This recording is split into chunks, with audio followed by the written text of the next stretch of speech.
After learning of the sudden death of our good friend Elias Theodorou, we have decided to air this week's podcast, one that we recorded with him years previous, in his memory and in his honor. Elias the Spartan Theodorou answered his final bell yesterday, September 11th, 2022. He passed peacefully at home with his family and loved ones in his corner after a hard-fought fight with colon cancer that metastasized. He faced his end as he lived his life eternally, irrationally, and infectiously optimistic. We will miss you, champ.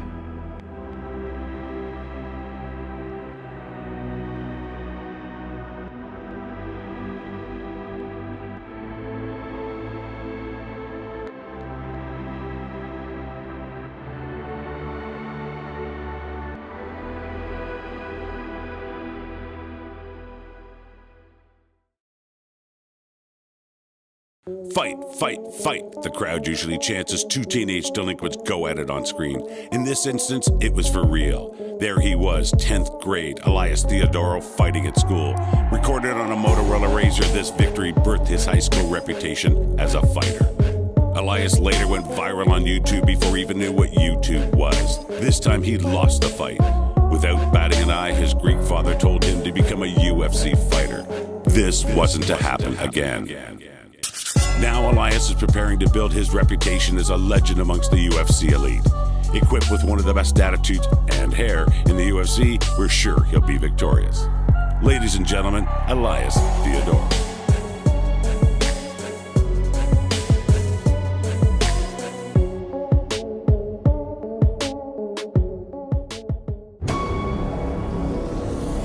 The Sentinel is known to be reliable, fearless, disciplined, consistent, courageous, motivated, and skillful. So do what you feel passionate about. Take chances. All these qualities start from the mind. Your mind can be your worst enemy or your most powerful weapon. The world becomes your library to help you to become better at your craft. Is this the dagger? Learn how to achieve greatness and tap into the Sentinel mindset.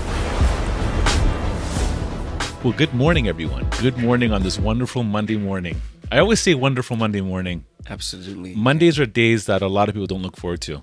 A lot of people don't look forward to Mondays. I don't know why. It's a new day. It's a brand new day, man. It's a new dawn. Yeah, I actually love Mondays. Me personally, I love them. That is a t-shirt. Yeah, I love Mondays. Oh, think about it, just walk around. Yeah. I love Mondays. I love Mondays, man. It's actually pretty good. Yeah. Yeah. But why do you love Mondays? it's the beginning of the week. It's like ready to just start that race. Do you know what I mean? Ooh. Ready to start that race, ready to attack. Ooh. What opportunities are we going to attack today? Yeah. So Now, I've already had obstacles already thrown at me. What time is it now? 10:30. I've already had about 3 obstacles thrown at me. Big ones right now. They're on my mind as we speak. But at the end of the day, we're going to attack those obstacles. We're going to attack them. Look at that. They're not going to defeat us. Hey, speaking of defeat.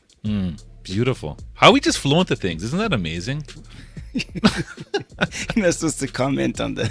I know, but sometimes you just got to do that. I know, when we rehearse these intros for 7 hours, Yeah. they better be fluid. Exactly. Just joking. Anyways, I'm excited today about our guest. So Our am I. guest. So am I. Because he's Greek or...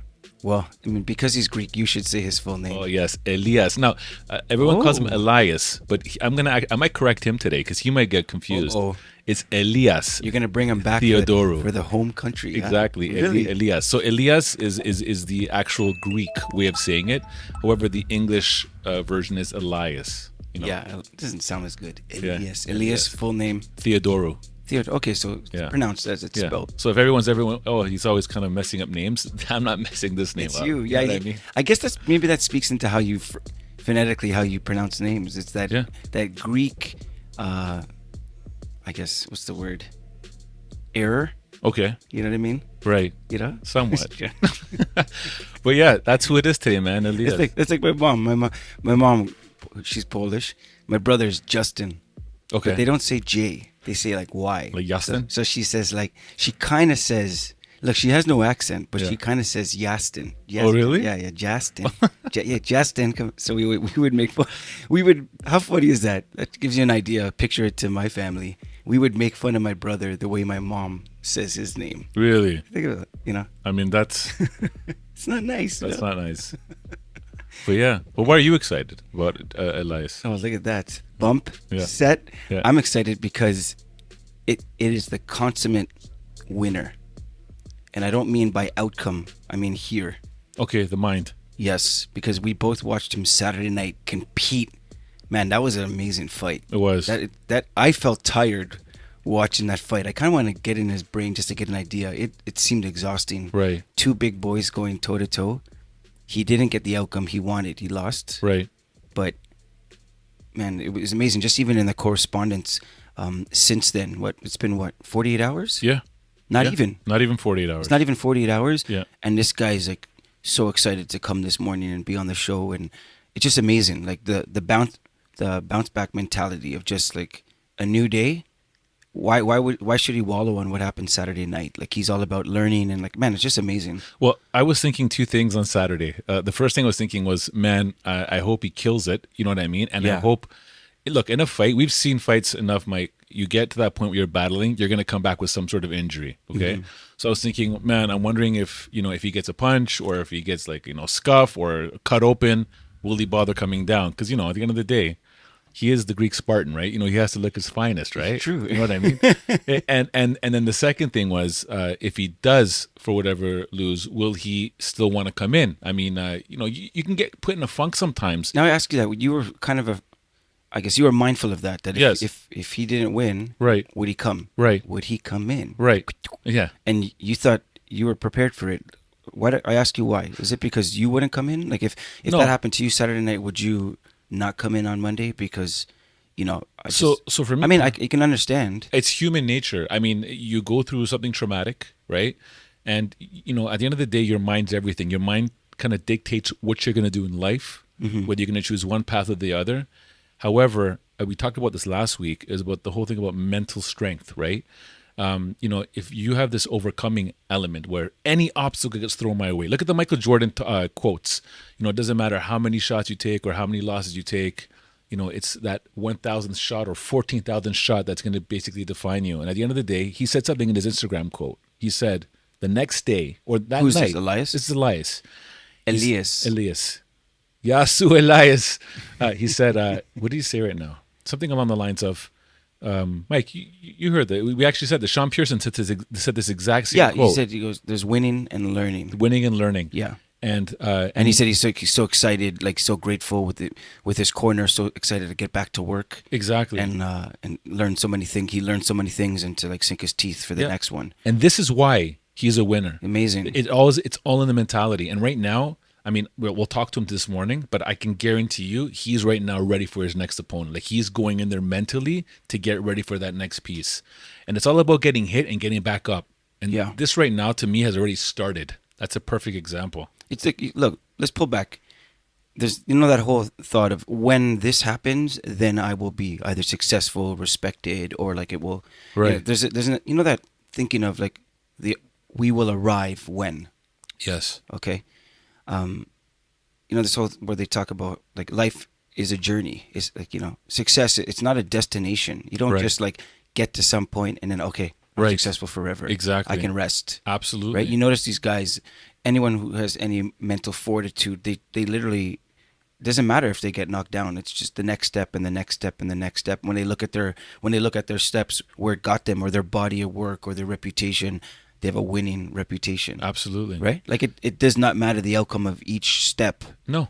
Right? Look, we talk about it on a regular day to day. Man, you get hit, you get back up. But these guys are actually physically doing this. Yeah, we're not actually hitting each other when we're saying this. No, exactly. Right? Exactly. You know what I mean? Like, oh man, I gotta you punch me and I'm like, get back up, bro. That's right. So to me, I mean, looking to dive into him right now and what he is, the ingredients, the formula that makes him tick. Because it's fresh right now. Absolutely. Yeah. Absolutely. Yeah, I'm excited to kind of get into the mind, the thinking. What's his day look like the next day? Right. Right. What does he do? Yeah. Yeah. What does he do? Okay, maybe. Well, you know what? Well, should we bring him in? Yeah. Let's not speculate. Let's bring him in. Let's bring in the Greek Spartan, Elias Theodorou. Let's go. Well, good morning, everyone. We have today UFC athlete Elias Theodorou. For the Greeks, Elias Theodorou. Yeah. There you go. Thanks a lot for coming down, man. Oh, my pleasure. Really, really happy you coming down. The feeling's mutual. Amazing, man.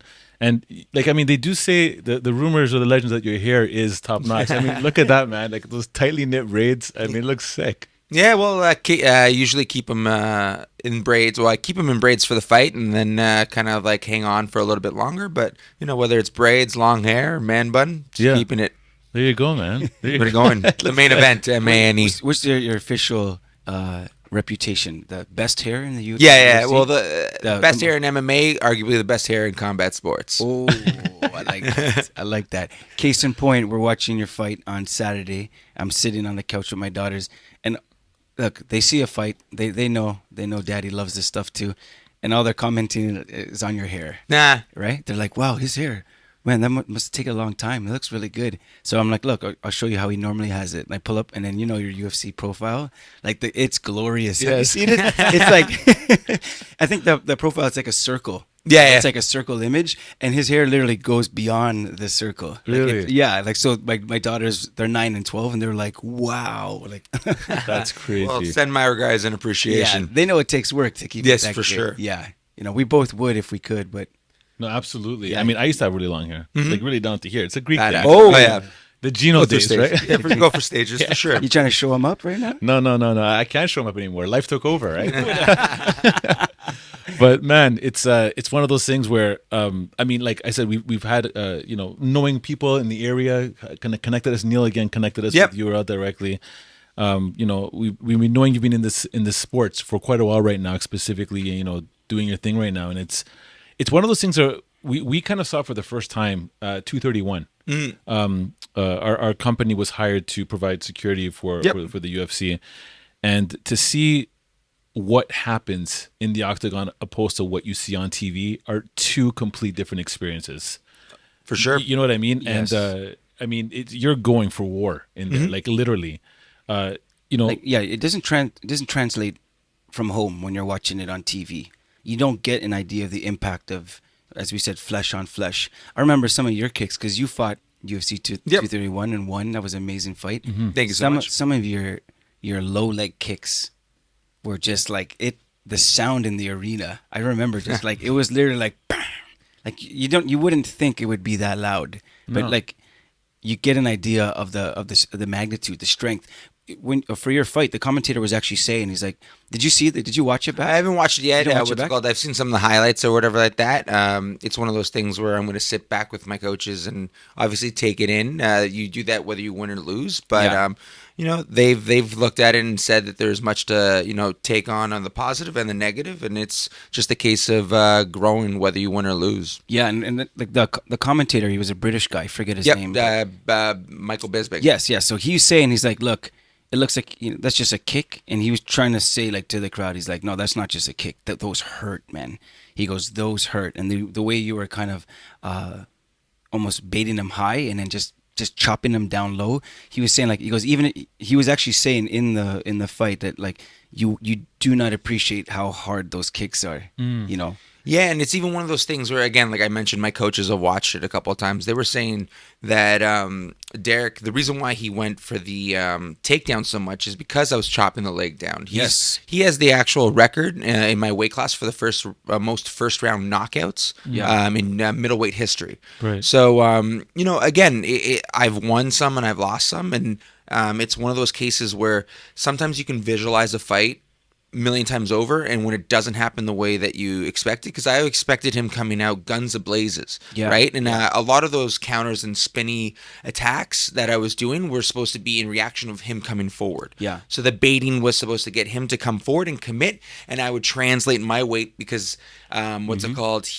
He almost in previous fights needed to cross that line and needed to tag someone. But, he showed his resolve and he showed why he's a veteran and why he's 8th in the world. And, actually forced me to have almost that need. And it's one of those things where, again, you can play it in your head a million times, and sometimes, you know, that's kind of like the beauty of what mixed martial arts is. It's such a raw, real thing, and you know, you can plan every single day and be, you know, it was the best training camp I've ever had going on forward to it. But on, you know, the day of, it's kind of like almost like the lights are on, but not necessarily everyone's home. Yeah. And you know, I'm honestly taking my humble pie and taking it every single bite. Most importantly in this is you either win or you learn, and especially if you don't get knocked the fuck out. Yeah. Pardon my French. No, for sure. So that's what that kind of I'm looking at. I'm still positive in all aspects of it because I'm, you know, the sun will rise another day. Listen, bro, that's perfect wording. You have honestly an incredible attitude, and to me, it's like the elements and the traits of not this experience, but in just generally who you are as an individual and your thought process, really, Elias, is what sets you and defines you from other people. Appreciate it. And what I want to jump back to, we love the origin stories, like going back. A lot of people will look at this, and a lot of people will look at many fighters or athletes or musicians and be like, how do I do that? How do I get there? And they may know how to get there, or they may know it, but it's something underlying that stops them from getting there. Okay, like it could be a work ethic element, it could be something else that's blocking it. What you've done is an incredible task to be able to be fighting in the UFC. Okay, and what I want to do is I want to jump back. I want to go back into the young years of Elias. What kind of started your journey? What started your journey to say, you know what, I want to get into this, and what you did to basically hustle and grind to get there. Yeah, that to me is a powerful piece. Yeah, did you know it when you were young? Like, what were you about? No, I started later than most. I haven't even been doing martial arts in any capacity longer than 10 years. So I actually started after my first year university, going back beforehand. And again, excuse me, this is where I think a lot of my acceptance of defeat comes from. Yeah. So I got in a lot of high school fights. I was never necessarily the person that started it, but I was the one that finished it. And that even goes back before I even realized the attention one can get from fighting. So we got to go back to like, I think it was like 2004, give or take. Before I got into a lot of high school fights, some guy tried to pick a fight with me, and I tried to walk away. And his cousin, grabbed me, pulled me, sucker punched me, threw me in, and a light went off, and I just hit him a bunch of times. And, won the fight, and half the school was there, but the other half saw it on a Motorolla Razr that someone videotaped, right? The Motorolla. So, yeah, throwback. This is a throwback. Oh my goodness. And that's like the most pixelated exactly, video you can imagine. Exactly. So it's just excuse me, sorry. Good. Just a couple of Yeah, let's do it. Let's have a little bit of ouzo right Let's there. take a little break.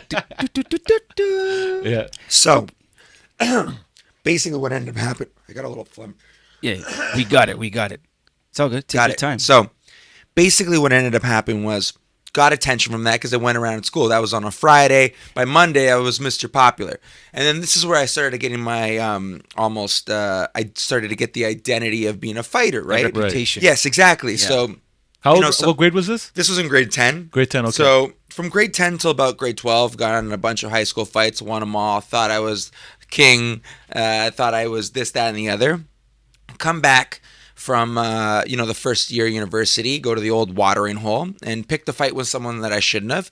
I was inebriated. He was not. It was at a bar, right? So we went outside and, thinking I'm invincible, I try a Superman punch right out of the gate. I slip, I fall. Yeah. He kicks me in the face. Yeah. While you're down. While I'm down. Yeah. I get up. I rip off my shirt to go run at him. He disappears.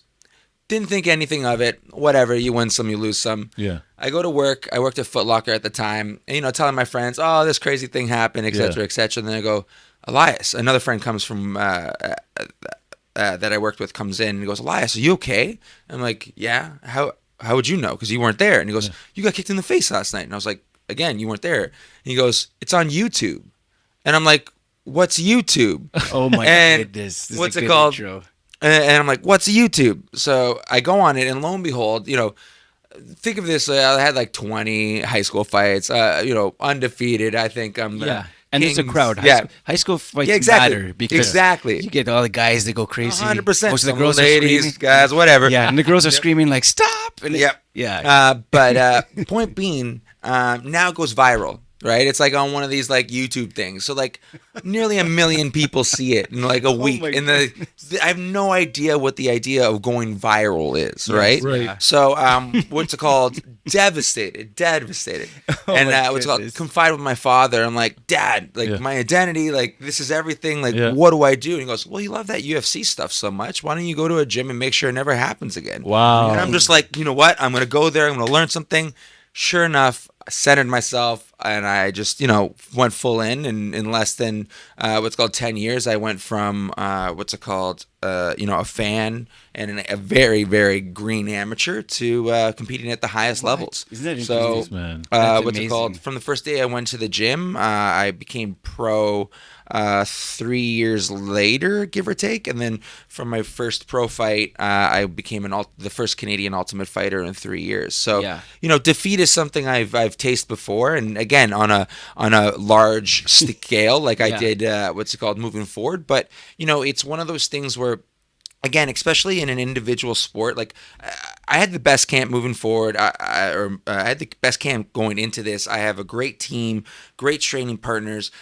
Sometimes, especially with an individual sport, it all rides on your shoulders because it's at the end of the day, you're the one that's in there. So sometimes you just don't put it all together, especially when you're expecting too much of one specific thing. Because like I mentioned, my opponent, knockout artist, was expecting him to come out guns a-blazing. His last 10 fights are all knockouts in the first round or being knocked out, right? So he literally rides by the sword, died by the sword. Yeah. But, kudos to him. He's also a national wrestler as well. Yep. He actually was able to take down someone like Yoel Romero, who is, a stud. And the only reason why he's not a gold medalist himself is because he actually, threw a fight for money, and why he actually got banned from the Olympics. He's a Olympic world champion 2 times over, and in the gold medal for the Olympics, he forfeited the fight for money. But that's why he's banned for life. Oh wow. Really? Yeah. Oh, I wasn't aware of that. Yeah, so that again, my opponent took him down. So again, there's a lot to learn from it and a lot to grow from it, because again, at the end of the day, I'm 17-3, and the only 3 losses are to someone like Thiago Santos, Brad Tavares, or Derek Brunson, all in the top 10. So my coach said it really well. Like in the top 10 and higher, it's no longer a game of inches, it's a game of millimeters. And that's what I was dealing with. I didn't readjust, and I learned I'll learn from it and grow from it. C'est la vie. What's it like being in that moment where you're about to go up someone and fight someone, like adrenaline, like what's going through your mind, like the moments before when you get a hit, for example, or how it can phase you. I mean, I'll give an example. Not everyone knows what it's like to get punched, right? I mean, that's what they say. Big guys go down the hardest. Most people don't. No, because when they do get punched, they're so phased by the what was that? I mean, some might start crying. Some might they don't know what the well, even more so, it wasn't necessarily the punch, because I was expecting the punch. I was biting down my mouth guard. I was ready to go to war, and it was just one of those things where he changed it up. And because it wasn't what I expected and what I visualized, when he took me down right off the bat, it threw me off my game. So, it's a little bit more different than getting hit than something like wrestling. Wrestling, especially with all the stimulus, that when you look up, you see the lights, you hear the crowd. There's 17,000 people watching, yelling, cheering, booing, yelling, anything in between, right? So it's a little bit overwhelming, and that's one of the things I'm going to have to, go back to the drawing board. And the fact that, when you get ready for a fight, be ready for anything, because when you sometimes visualize something 1 million times, 1,000,001, it goes in a different direction. So, that's what it would be. And I didn't get hit in any way, shape, or form that rocked me. It was more in regards to, especially with wrestling, sometimes you can feel like you're drowning. What do you do to mentally prepare? Like, I mean, I saw you, for example, on TV, you were listening to something. Obviously, you were listening to some. What were you listening to, for example? Different music. Whether it was Rage Against the Machine, Red Hot Chili Peppers, or anything in between. Yeah, so... Tony Robbins. to mentally get into anything that you're doing, to get into that focus, like, do you have a routine that you do? Like, look, we talk about different variances about getting that mental piece put in place, right? The mental training, right? Is there anything that you do as a routine to kind of get you into that mind frame? Well, it starts shutting off. Like, I turn my phone on airplane mode and just kind of cancel out the distractions for the most part. I think obviously being the co-main event, there's more responsibility in regards to the media. So I think some of it, I almost was spread a little too thin. And again, not making any excuses. It was a great opportunity. And I just kind of said yes to everything and everyone. So there were some distractions in that capacity. And those can all stack up really quickly. Oh, for sure. It chip away. But I think also, again, being so fresh in like 48 hours is when the fight was, give or take. I think I didn't necessarily warm up as much as I needed to because I'm more of the type of fighter that needs to warm up, and I looked better the longer it goes because I wasn't as warm, I think, as I could have been. Part of it was it took longer for me to kind of get in the headspace, especially in the first round. But, two of the judges scored it 29-28, which mean it was really just that last slam that kind of, kind of put it away in his favor. I outstruck him. Right. And, it wasn't necessarily exactly what I imagined. But again, on my worst days, I lose in a decision to top 10 fighters. I am still proud of what I've been able to accomplish inside the cage and out. And, everyone falls, and it's just on those that really can separate themselves to get right back up, and that's what I plan on doing. It's amazing. Like everything that you're saying right now shows you're a winner. Like it doesn't matter if you win. See the difference? Yeah. Like you're a winner. You just the way that you think, the way you approach it, just to put stuff up like so quick about it, you're honored with your team to take this experience and sink your teeth into the next thing, and like that's amazing, man. Stuff like that is so good. Like to be able to bounce back, and we know it's not just lip service with you. Like you really appreciate where you are. What a story about like to eat a huge humble pie, YouTube humble pie off of a razor. A publicized I guess defeat in a way. It's amazing. But like it's isn't it funny how life kind of gives you that? For sure. And you have that, so like anything else, it's pretty easy now. You can go in, and you're going to have another fight, and you can train and prepare. I want to ask you, when you go in, do you like just some simple stuff? Do you eat the day of? Oh, for sure. Yeah. You want to time it out, though, obviously. Like, my last real meal, like, for instance, I didn't go out till about 10 o'clock. My last, like, big meal was somewhere around 3-4 o'clock. So there is a span of time that you want to digest everything. And, I was just making sure that I was keeping hydrated. Yeah. How did you, when you're in your change room before you go out, what are you doing? Are you talking? Are you completely like solitary in your mind? What do you do? A little bit of column A, column B. Like I said, I cancel out a lot of the noise with putting everything on airplane mode. Isn't it funny? Like for a fighter, the one foe that you gotta put aside is the phone. 100%. Isn't that amazing? That shows the power of it, though. 100%. Like it literally it's drying from you. It's mine's vibrating right now, and I'm itching. Like I'm just itching to look at it. Yeah.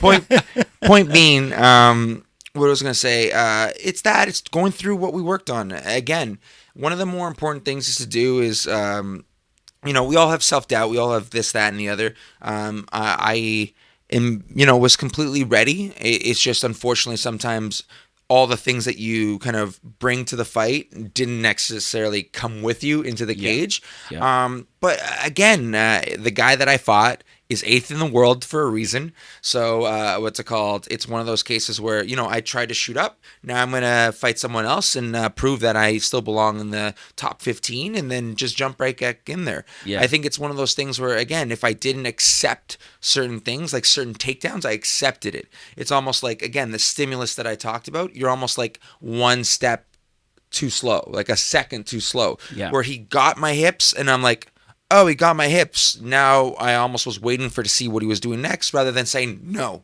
I'm not going to do this. No, you're not going to get that. No, you're not going to do that. No, it's my turn, right? Which is amazing. You could see the composure. Yeah, I mean, you carry it. Like, not everyone gets moments in life where they see what they're made of, right? Mm-hmm. Right? You're tested. Yeah, you're tested. And if you're tested by Toronto traffic, there's so much more to life. True. For real. If just that one little cutoff or that bike, that guy was just a little too aggressive. And guys, you see people flipping out you know, there's so much more to life than to put it all on. Those are your stakes. You know, what I love about your composure, there's times when he was on your neck and you were so relaxed. Like, it was amazing. Like, I love, like, there's no way to know what's going on with you because you're literally like a machine. You're kind of like a Kawhi Leonard. You know, I mean, hence, you know, the hair and everything. Yeah. Right? You know what I'm saying? Yeah. But it's almost, it is, I know, I guess people are looking, like, they want to see people get really emotional. What I appreciate about the way you fight is so methodical. And I can tell that you have a game plan and you're just trying to execute, and you're just trying to, that whole chess game inside and out. Look, you know, why I ask about the eating is because a lot of people, they get nervous. They can't eat. They can't eat. Whether it's an exam, their driving test, or whatever, the most simple thing. When you come out, do you hear the noise? Do you hear the crowd? When you walk out of that tunnel, what are you aware of right now? And does it feed it? Like, you know. Yeah, I would say it feeds it. Again, I started as a fan first and foremost, and you know, the fact that cool. I have fans is you know, still a surreal aspect. I pinch myself every day because I still wake up and do what I love, and that's what I'm going to take kind of from this experience. That I'm still lucky enough to compete at the highest level, and what's it called? You know, healthy too. Like, even with that slam, what do you call it? There wasn't really much other than, you know, a little bit of a bruised ego, and part of that will be in the next couple of days I'll just lick my lick my wounds, even though they're more what's it called, inside than out in any way, shape, or form. And you know, at the after party, I had about 150 friends and family, and another 150 people that are, you know, again, fans. The idea that fans that came out to party with me, and That's it awesome. was a really cool feeling. And you know, the shout out to the Moscow Tea Room for holding the after party. Nice. I didn't get the victory, but definitely still partied like winners, right? Yeah. You know, had bottles flowing and good times. The Moscow Tea Room. Yeah. Do they serve tea? I guess everything but tea. Hilarious. I love it. What a Yeah, name. it was a great lounge. It was a beautiful place, and we had like a whole private VIP section, and then like it was so many people came that I was like, let's just take it to the main floor. Let's just whatever. And I was just partying with everyone out there because it was just, there was too many people. Yeah, no, Nice. let us know when you need private security. There you go. As your career grows, we got some capable guys. So Yes, sir. Yeah, absolutely. Are all the people in your circle, like your family, girlfriends, are they, girlfriend, Let's clear that. Yeah, Clear that up exactly, right now. I threw the S in there. Are they all supportive with everything that you're doing? And you know, do they? You know, a lot of times I find family specifically wants you to do a certain thing. I mean, obviously your dad said try out the UFC, right? So you had his full That's endorsement. gangster. Is that? Yeah, exactly. Is that like a Greek grit? Yeah, For Is sure. that what it is? Exactly. He's like, look, you like this, do it so it never happens This again. again. Yeah. Like I love that. Exactly. I mean, Because it's his last name, right? It's his Yeah, name. yeah, exactly. That's right. That's right. I mean, how's that been? You know, just dealing with the relationships with your family and your girlfriend, obviously, and what you're doing and where you want to go. Has it been like for them a lot of sacrifice in dealing with you having to do with your sacrifice, right? All the time and commitment that you put into something. Are you there to balance as well on the other side? Like, how's that been? Yeah, obviously interesting. I have a very supportive girlfriend. We joke. It kind of works out best because, like, you know, sometimes we live together in Toronto, and then I'll go to Montreal closer to my camp, like the end of camp and part of camp. So like for weeks, months at time, all collectively, right? But we joke about, like, she likes me in doses, so it kind of all works out. But no, again, she totally understands it. She understands that it's a selfish sport, and she's there with me for the success and for the failures. I haven't lost in 2.5 years prior to this, so I'm looking forward to the next 2.5 or plus years moving forward. So, and again, my parents are, you know, stupid supportive. Obviously, what's it called? Originally, they didn't quite understand it because I do have a degree in advertising. I have a, you know, I had the opportunity from going from my internship to a career in advertising, but I was able to put it all together in the capacity of, you know, as an athlete, partnering with you know, big brands, whether it's, you know, I've worked with Samsung, I've worked with Mattel. I was responsible for rebooting the Rock'em Sock'em Robot game. For that, Yeah. So I was sponsored by Mattel for Rock'em Sock'em Robots for last Christmas. Also, you know, I was the first MMA fighter in the UFC to get a shampoo deal with Per Plus. Hold on. Yeah. Do you know? As soon as you said that, do you know what the first? No, do you know what the very first thing popped into my head was? That part in the middle when they're shampooing Do their you hair. ever watch Coming to America where they were Yes. so glow? Oh, yes. So Yes. glow. The minute I saw that, I just saw you just massaging your hair. with So, and then what's called moving into this one, I also I actually partnered with Coors Light, Nice. Coors Edge to be specific. It's good. It's really exciting because it actually fits within the narrative that I'm going to be able to like. So my unorthodox style, or whatever like that. I pride myself of kind of calling myself. You guys remember Jackie Chan's movie, The Drunken Master? Yeah, Yes. absolutely. So we have a whole campaign, The Undrunken Master, coming out. What's it called? Because it's a non-alcoholic beer is what I'm going to be partnering with them. Undrunken Because the idea is you don't need alcohol to unleash your inner master. Right. So again, even when I'm losing, coming out with blue chip money. There you go, man. That's amazing. It's so good. We were talking to Sean Pearson. The undrunken. A couple episodes ago. Sean was with the UFC for a couple of years. Yep. What is the lifespan in the UFC? Meaning, as in, I mean, you can go as far as you want, but your body takes a very different set of beating than it would be if you were like in, I don't know, basketball or yep. something, Or right? accounting. Right? Accounting. Yeah. Yeah. Well, the most important things I haven't been knocked out, right? Like that's part of it. Like I've had 20 fights, and where I feel my body is, I could have another 20 more, Nice. right? Obviously, the caliber of fighters are a little bit further, and whether it's the case of other fighters have necessarily stayed in the UFC the whole time.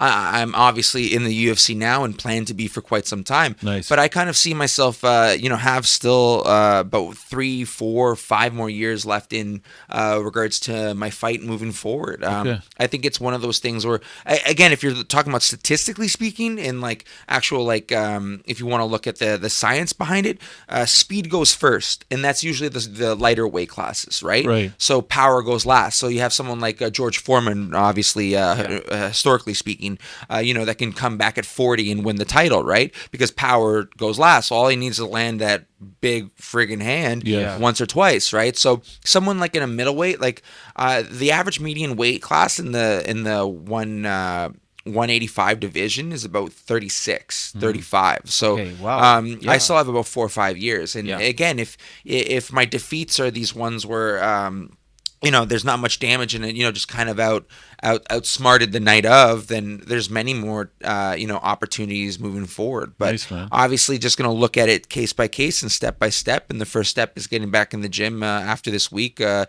I said, kind of licking my wounds and, still being a little bit human. I'm going to have some food. I'm going to, hang out with some friends, have a couple of beers. But Nice, man. honestly, it was Just just human. I told you. Yeah. See, he's a machine. I told you he's a machine. Yeah. You got to do human things. Exactly. Just to blend. Exactly. see? Exactly.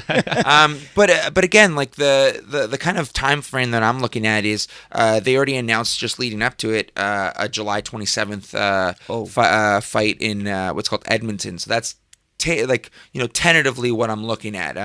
Again, it's one of those things where I got to double check. I'm going to go see my doctor, just gonna have a full checkup, et cetera, because, I did get slammed and want to check out because, again, there's little things that could add up, right? Like, I'm pretty sure it's more of like a back spasm on like the right side rather than my actual spine. Yeah. But just make sure, right? Yeah. Because then Absolutely, those are the man. things that could, again, curtail a career if I kind of look past potential back injury and kind of it adds up, right? So take just care being of them. smart of it. But luckily again, I had not one but 2 physiotherapists coming with me to the fight, and my body leading up to this was the best it's been.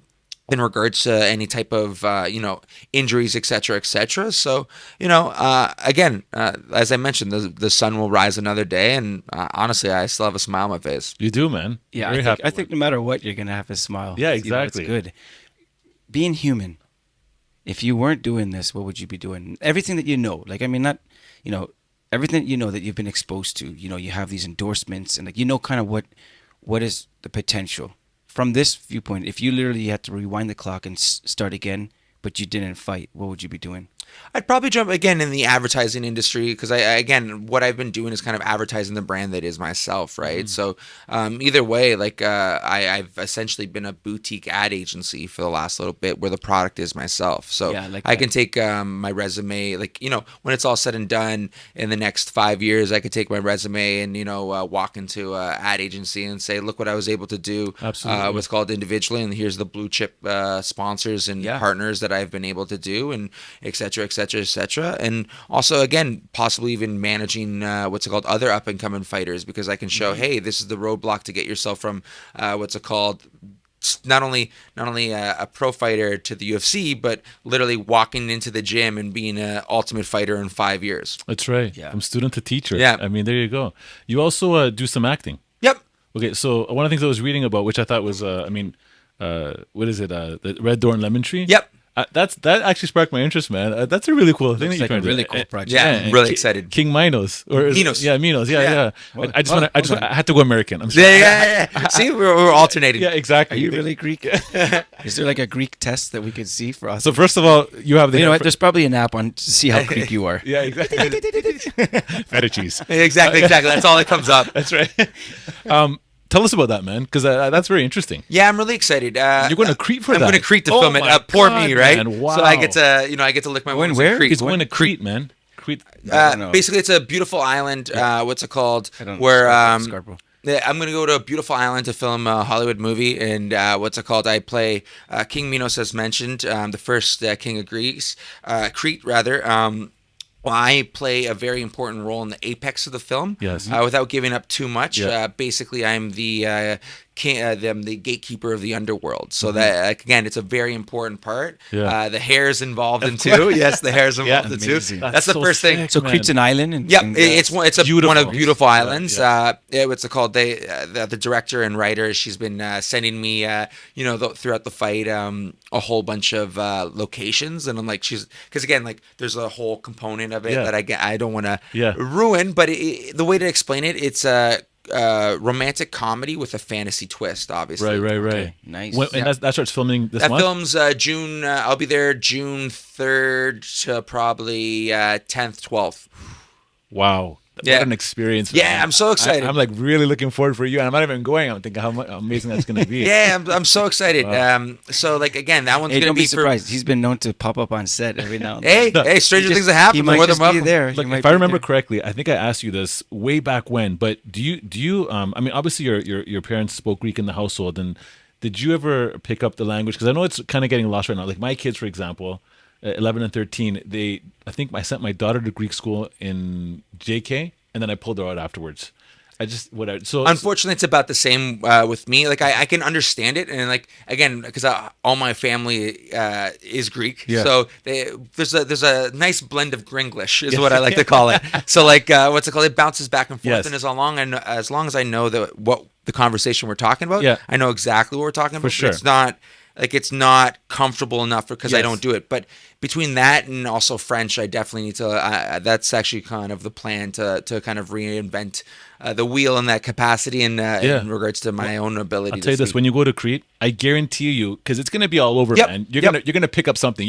It's like honestly, your mind's going to rewire back. Yeah, because you're immersed. Yeah, right? and Yeah. you're going to go back there. Yeah, Well, Greek school, go to Greece or take Greek school on Saturdays. Well, what I'm There you going to go. do is, you were joking about an app. I'm actually going to there's a Duolingo, and I'm just going to honestly just Yeah. reteach myself. Because, again, it's like riding a book. That's or right. riding a bike, rather. Yeah, yeah. What's it called? And it just needs to, again, Get familiar. different things. Where French is the opposite. What's it called? It's not necessarily a language to me, but because I went to school I went to school and what's called learned French in school. Yeah. I can read French, but I Yes. can't speak it. Yes, where it's yes. like more the other way with Greek. For sure. Right. Yeah. Yeah. So again, it's just jumping right back on that bike and running with it. And Good, man. Luckily, I got a whole family that Amazing, speaks it. amazing. Is any of your family going to come down as well when you go to Crete, or is it? Just... My parents actually fly out. They're retired now, so Yeah. they're going to be going to Greece for 4 months. Sick. oh wow. Yeah, That's so awesome. actually, this that's so good. the flight to the first one to Crete is probably just going to be more business. So I'm just going to go there and Yeah. probably pop back because Yeah. I want to fight. Whereas after I win the next one, they'll still be in Greece. Yeah. So I'm probably going to fly him out to the fight in Edmonton. Nice. And then I'll fly back out with them for like a month in Greece afterwards. There so, you go, man. The first trip this year will be for business. The next one definitely for pleasure. There you go. Oh, a nice month after. It's a good plan. Yeah. Good Good, plan. man. We're going to look out for that. That's going to be fun to watch. Yeah, and if you've seen any of the IMDb, the really cool person that's on the cast that I'm really excited for is Mr. Peterman from Seinfeld. Oh, yeah. He plays the director in the film because it's a really interesting film. I've read the script and it's amazing. Red Door, Lemon Tree, and Lemon Tree. Yep. Okay. Mr. Peterman. Very interesting title. Very interesting title. Kind of lures you in. Like, what is that about? Interesting. Now, also, I want to talk about, because you are an advocate for, marijuana use. Yes. So, in light of everything that's happening right now, where it's all legal right now, and they're setting up shops everywhere and all that kind of stuff, what kind of? Because I know you obviously you're an advocate for it. What was like some of the things that you basically hit you where you felt like it was a good opportunity to Well, especially with sport, you know what I mean? exactly. So I basically have what's called bilateral neuropathic pain, and it kind of explains why I've, reapproached in regards to my fighting style. Because again, I basically have nerve damage in my upper extremities, my wrists and my elbows to be exact. So part of the reason why I have such an unorthodox style is because I'm trying to avoid the stressors that the nerve damage has. Very right? interesting. So. Okay.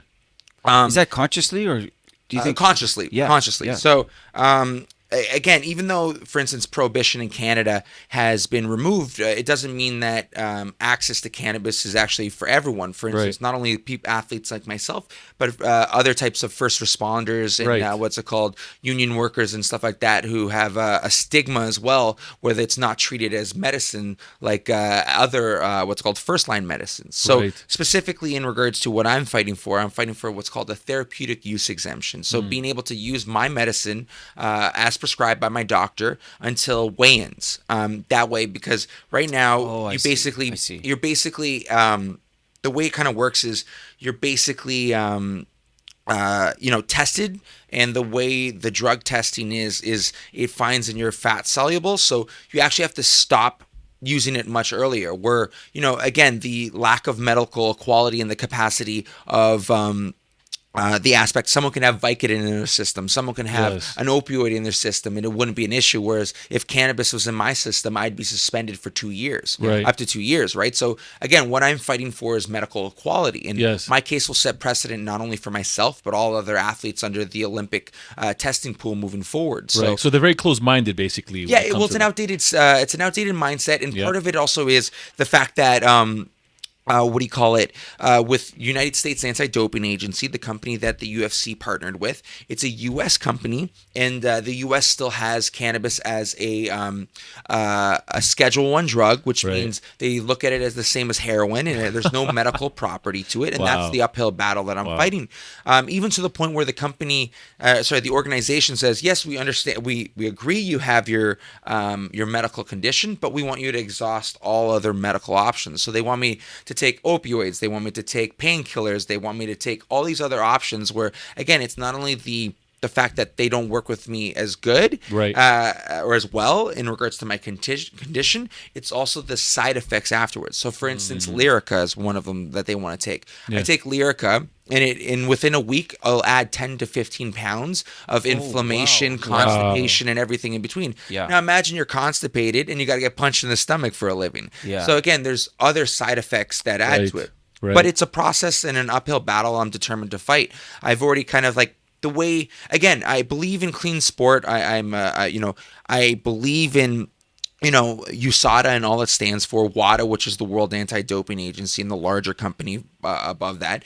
It's just this one specific outdated mindset where it's considered a prohibited substance and looked at the same as HGH or testosterone, is because of the classification. And again, the hypocrisy where they, for instance, the company, the organization rather, will have this anti-opioid commercial, but yet tell me to take more opioids to prove that cannabis is better for me. So it's, one hand doesn't necessarily, talk to the other. And excuse me, I'm kind of, again, going into this at a competitive disadvantage because of that. But it's something that I always still, look to prevail. And there's a couple of new developments. I can't go into them just now, but closer than ever. And if all goes well, by the time I get into the cage next time, it will be the case where I do get my therapeutic use exemption, and I'll be able to compete at 100%. And what's the benefit that you experience when you? Well, so we have over 80, I think it's like over 85 cannabinoid receptors. So the reason why people have opioid overdoses is because we don't have receptors for it. It actually hacks your brain. Like it hacks the serotonin. It hacks the whatever the module that it goes, where we have what's called opioid receptors, like I mentioned. And the best way to describe that, think of your spine as a highway, right? Yeah. And it gets the information traveling from the whatever car that it's driving along. And the exits are, where from the spine to the rest of your information goes to the whether it's the joint, the finger, the this, that, and the other. Yeah. So I have essentially car pileups in different directions on those exits, right? Yeah. So anti-inflammatory components basically are cleared up, and I'm able to be more in tune. Whereas, like, again, it's a lot about the side effects or what I'm not wanting to put my body through. How long have you had that for? I've had it for the better part of 2-3 years. And really? It's kind of explained why I've kind of changed my my style in some ways. Right. In many ways, I was more the grinder, what's it called, and putting someone up against a cage and just trying to break them mentally and physically there. Yeah. And ground a pound. And then I was able to change up my style and kind of be this unorthodox person who kind of like in some ways would confuse my opponent and then take what I want. But obviously fighting a very skilled opponent like I did, he didn't allow me to confuse him, and I was left being the person kind of confused in some capacity, right? Yeah. So that's part of, again, going back to the drawing board and also, fighting the fight that I'm doing in regards to cannabis as well. It's crazy how it connects. Do you know what I mean? Mm-hmm. It's very interesting.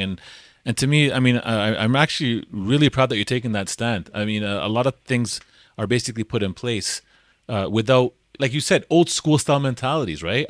They used to tell us back in the day having 7 to 8 servings of grains and was the healthy thing. Yeah, and then 10 years ago tomatoes were bad for you. Or but drinking, now they're amazing. Yeah, for you. or having milk as a source when it's actually like studies will prove the opposite, that you're basically just putting mucus down your system. What are they doing to us? Yeah, what are they doing? Right. Well, again, a lot of it's trial and error, and obviously a lot of it is also everybody and every body is different, right? Like milk. Oh, I like that. That's a t-shirt too. There you go. Everybody and everybody. Yeah, it's different. It's true. Yeah. What's it called? So basically, part of that is like, for instance, like milk. Some people are lactose intolerant, some people aren't. Right.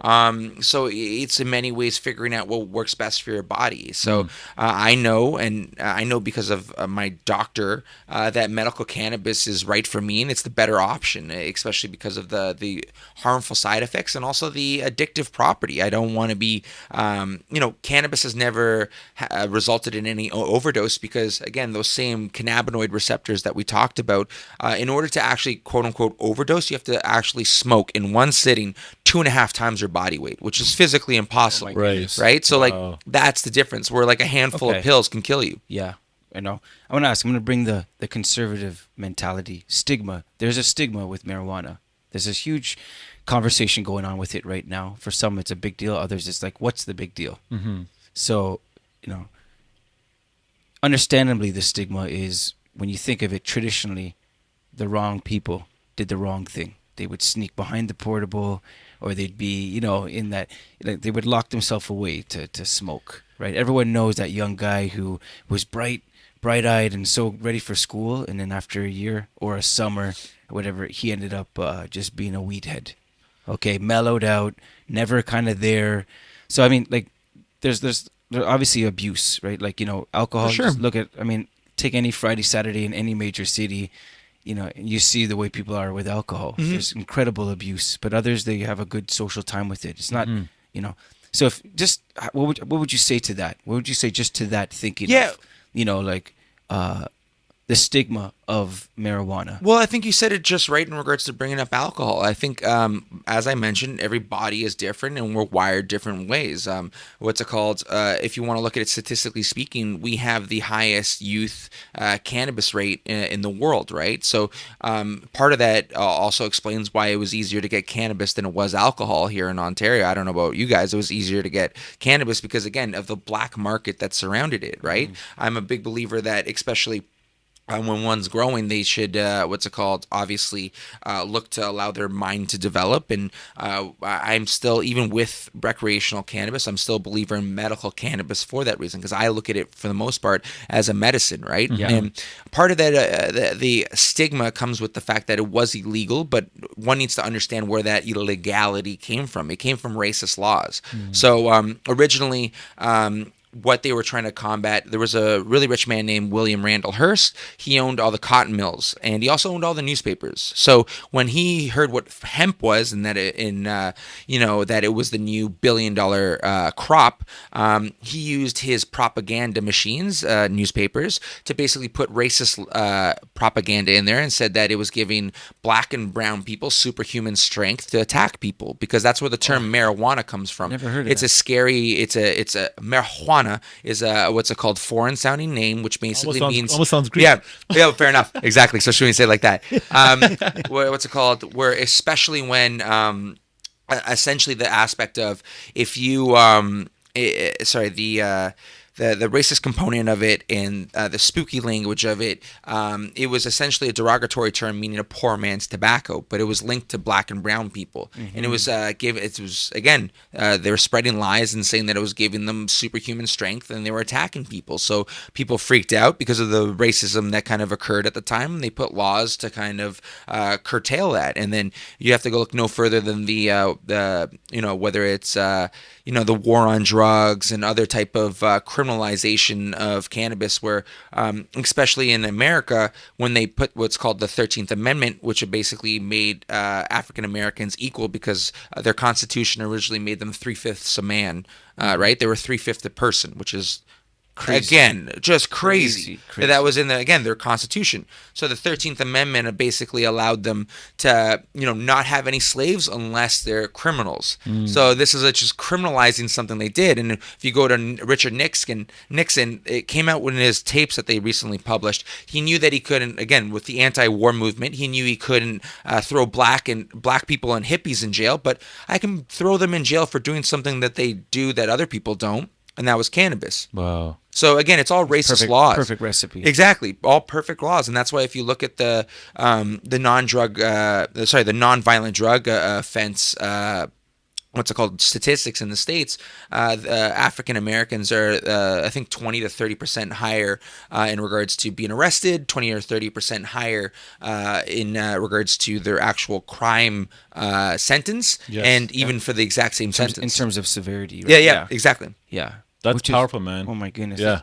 It's interesting how one thing can just open up this and this world and what we've inherited and what we don't know, what's true, what's not true. Yeah, and especially when you look at it, the aspect of, race in some way is just a social construct that we put together. It's nothing more than geography and melatonin, right? Like if, it called? Like some people with a little bit more sun in different direction, right? And then there is biologically a component in the capacity of, part of the reason why we have first impressions and all this and that is because when we were, thousands of years ago, if you see someone from a different tribe, they might be trying to come in and conquer you, right? Yeah. So that there's these genetic components that are part of it but now fast track to where we are today, enlightened people, we're all the same people. It's just constructs that, again, that I would argue that, different elites have put together in regards to what's called separating us. There's a great quote by Lyndon B. Johnson when he talked about basically racism and what it all chalks up to, and he basically said, you give me the untrodden, or you give me a low white person that I can tell him that he's better than a higher black person, then he will let me pick his pockets while I let him pick the other person's pocket. So like again, it's just we're just dividing ourselves when we're all the one, the same.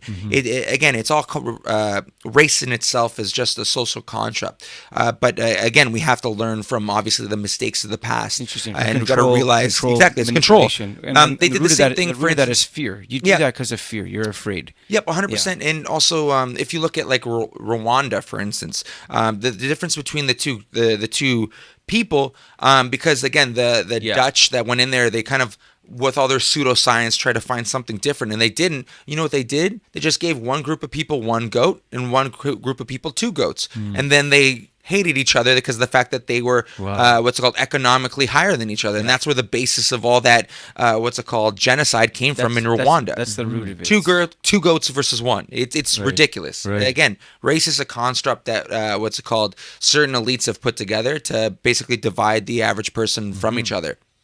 Wow. I mean, it just shows. I mean, yeah, you've gone deep, man. That's amazing. Just, I mean, and obviously you're very passionate about it as well. I mean, you have a lot of information on this. Well, I hate. Right. In general, right? And that's again, another T-shirt. That's a T-shirt.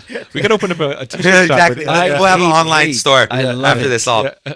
But no, again, those that don't learn from history are doomed to repeat it. Yeah. If not, let it rhyme on you. Yeah. Right. So, again. Everyone looks at the world differently, and that's the kind of the way I look at it. I love everyone equally. What's something that people That's don't know another about T-shirt you? too. I love everyone equally. Elias, Or hate everyone equally. It goes either way. You can have the positive. Yeah, maybe it's like a Velcro attachment. Exactly. Depending Whatever on how your day is. Yeah. Use promo code 7412. What's something that people don't know about you? I think I'm trying to think what they don't know, because again, it's kind of hard to kind of separate yourself from like, well, I know everything about me for the most part. You know what I mean? Yeah. Tell us about your blind spot. Like that's yeah, exactly. I don't know. I guess people would probably be surprised how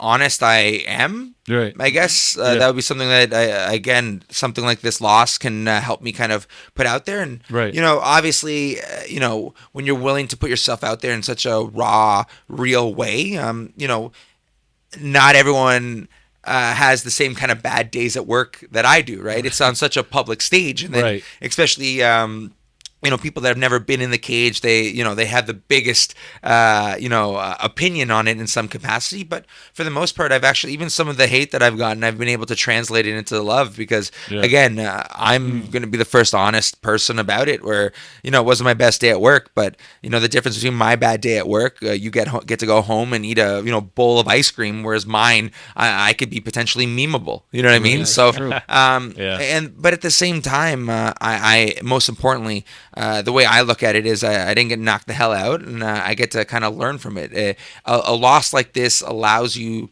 so much to kind of learn and grow from it. Right. When you do, I guess, settle down and want to have kids, okay? And you have a son. Plural.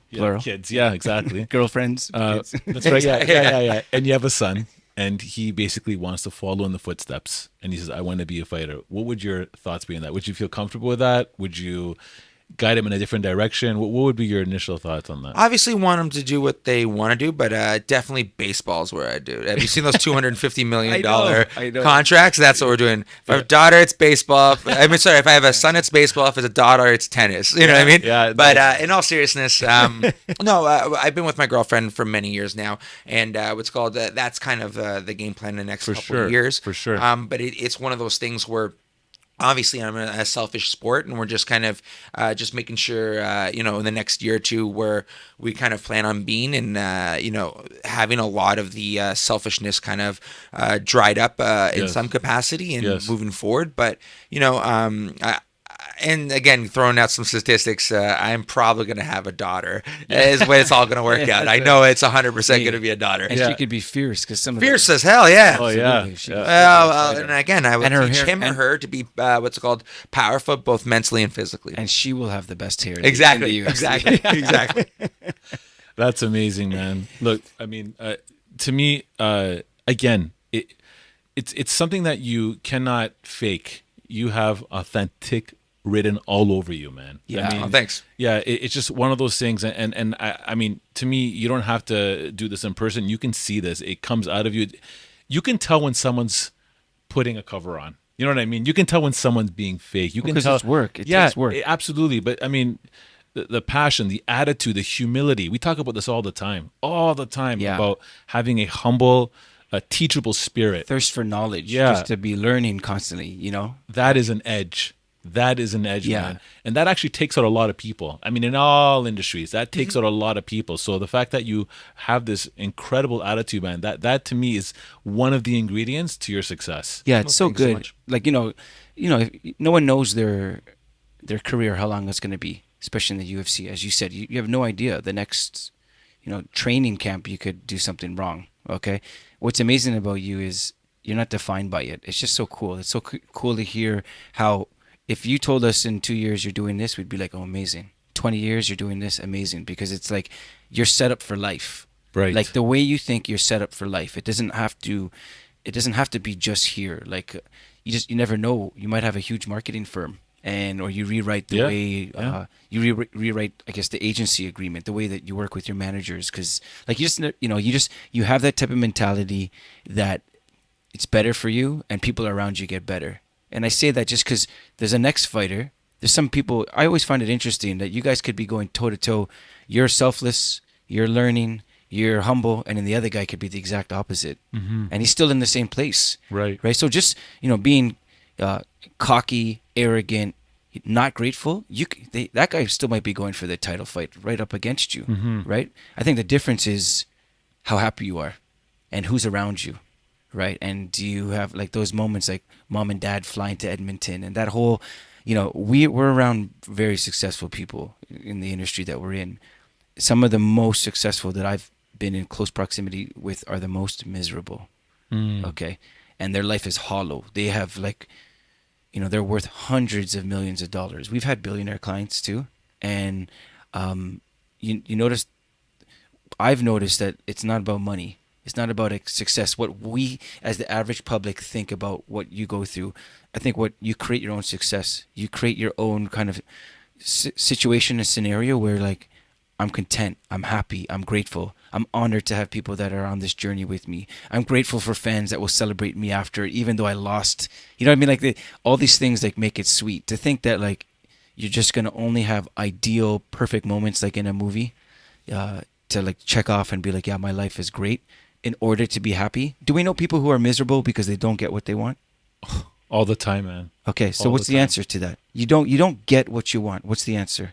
I mean, put that on a T-shirt, I guess. No. Yeah, exactly. No, but does it really help? Yeah, no, Is it them doesn't. getting what they want make them happy? Absolutely not. I mean, test it with kids. Yes. If your 7-year-old or 17-year-old wants this, does that make it better for them? Just Absolutely because they not. get it. right. You know what I mean? Right. I think it's just I kudos to you for just having the mentality you're gonna go with everything after it. But even if you don't, there's something else out there for you. That's right. Yeah. Well, That's thank right. you so much. Again, I think kind of coming at mixed martial arts as a blank canvas, I've always looked at myself that way, right? In regards that's to, key. Yeah. like again, one of my strengths is the aspect that, even though I don't have necessarily, like for instance, I have only been doing 9 years of martial arts where my opponent has been in a wrestling mat since he was 9. Yes. Right. And he's 5 years older than me. Yeah. So the fact that he has 25 plus years in regards to experience and whatnot, it's one of those things where, again, you take it for what it is, and you got to be honest with yourself because at the end of the day, it's you that's going in there. So I could lie to myself. I could lie to myself all I want, but when it all comes together, the next fight, if I wasn't honest to myself, it'll show in a very honest way, right? You'll know it. You'll know it. Yes, Yeah. and I'll know it. And again, I whether it's love or hate, as long as people pay attention. Indifference is the worst thing in my industry, right? Them not caring about you, right? So whether people want to see me to a success or failure, again, I'll just keep doing me because no one can take away what I've already done. At 20 fights, I'm 17-3, and my worst days, for instance, like my first loss, then I was able to kind of, again, that was obviously much worse in the capacity of my identity as I was undefeated up until there. Yes. Right. So I was undefeated for the longest time. And then because I always looked at it like, oh, I always win. But when I didn't win, I kind of looked at it where it's like, oh, that guy's knocked out everyone he stepped in the cage. Right. For instance, he's fighting John Jones next. That's the guy that my first loss, I took him to a split decision where it was just basically he, again, kind of similar to the last fight where they kind of pulled away with one single thing that kind of left and the judges, the last one was close, The tipping point, yeah. Yeah, right? So, again, Derek Brunson, it was a slam. That guy, for instance, he elbowed me and it kind of cut me. So, again, some blood. Yeah. But that guy has knocked out everyone. He's tied for the top knockouts ever in UFC history. Yeah. Right? So, like, he is a savage. And I took every single punch, kick, throw that he kind of put at me, and I survived. You know what I mean? And it was a close fight. So, again, I've shown myself many times over that I'm so close there. It's just, how you're able to kind of pick yourself up on a bad day's work. That's good, man. Look, before we wrap up, I want to ask you a question. People are listening to this. People are going to be looking at this. What's the message you're going to give to someone that wants to get there? And that getting there could be in the UFC or just making their story a success. What would be, in your opinion, the advice you'd give, the ingredients? Showing up is the first and most important thing, right? Like, people ask me all the time, how do I become a UFC fighter? Show up at the gym. Right, because there's a whole bunch of people like, no, but how do I get to the... Show up at the gym. Such a good answer. Yeah, Such a so good simple, answer. Yeah. so powerful. But again, It's the those are preface building for blocks. everything, Yeah, yeah. exactly. Those are the building blocks, whatever it ends up being. Just show up. Amazing. Well, look, man, thank you so much for actually coming down here. It's absolutely been a learning lesson. It's been very insightful, and it's been very inspiring, okay, to basically hear your story, man, and what you're doing and what you're going to do. And at the end of the day, you've blessed us as the first Greek guest on the show. Okay, so we have Elias Theodorou, the Greek Spartan, and standing in the six. And again, thank you so much for coming down, man. It's an absolute privilege. The feeling's mutual. Now's Thank a you good so much. time to maybe that. There you go. There you go, man. Thanks very much, buddy. All right, take care. Thanks, brother. This podcast is brought to you by Executive Protection Lifestyle Canada. Make sure to drop by next week and don't forget to subscribe.